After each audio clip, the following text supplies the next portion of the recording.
911, what is your emergency? There's a hit and run I just witnessed on University Drive and Pembroke Road.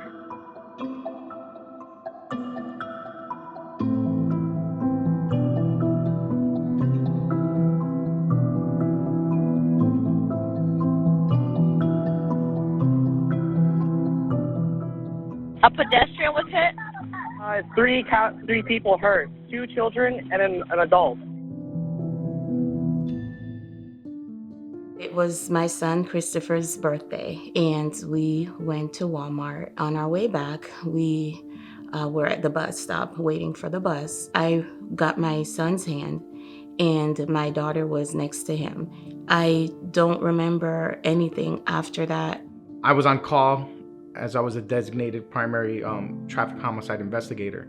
They requested my presence at University Drive and Pembroke Road in reference to a woman and her children being struck by a vehicle that went up on the sidewalk and fled the scene. Once I arrived, I was notified that unfortunately the woman that was struck was pregnant and her baby was in critical condition and probably wouldn't survive. When I woke up, I just remember hearing people saying, the kids are okay, they're fine. You got hit by a car. I'm like, I got hit by a car. That's when I remembered I was pregnant, and I looked down and I didn't see a belly, or anything like that. And they had to perform an emergency C-section and remove my baby, which was a boy. He lived for 4 days, and then so I never got to see him. I never got to hold him. He was taken away from me, and he didn't even have a chance. And, they said he was a fighter, he fought, but... I went into a room. Christopher's 3 years old. He's there bandaged up, scrapes on his torso, his face. Being a father, it struck me in the heart. I felt for this child. He was all alone. He was being babysat by a total stranger. So I started reading to Christopher, and time went by. It was probably over an hour. I'll never forget it, and I get emotional because Christopher grabbed my arm and just didn't want me to leave. Star, being a little older, wasn't as scared, but I could tell that she was hurt.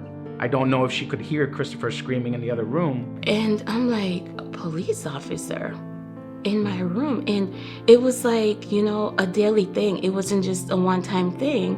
And, he would talk to me. He would tell me about my kids and how they were doing and how they were great kids. And he just became a part of us, throughout everything, whether it was being in the hospital or being in rehab.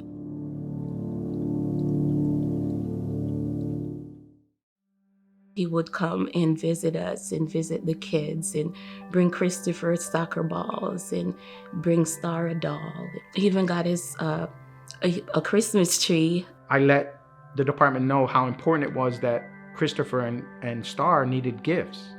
The department made it a point to make sure that we went by their residence and handed out Christmas gifts to them. They came with, the SWAT. There was a Santa Claus. They came with gifts, and it was just so amazing because all the kids on the block, they got to enjoy that too. They got to see, a different side of police officers. Christopher, being 3 at the time, he had no idea what he wanted to do with his life. He's 3. And ever since Officer Gonzalez has been in our lives and a part of our lives, he wants to be a police officer. Michelle is a person that has so much strength and determination. I know for a fact that we'll be friends for life. He's just one of a kind. I mean, he's irreplaceable.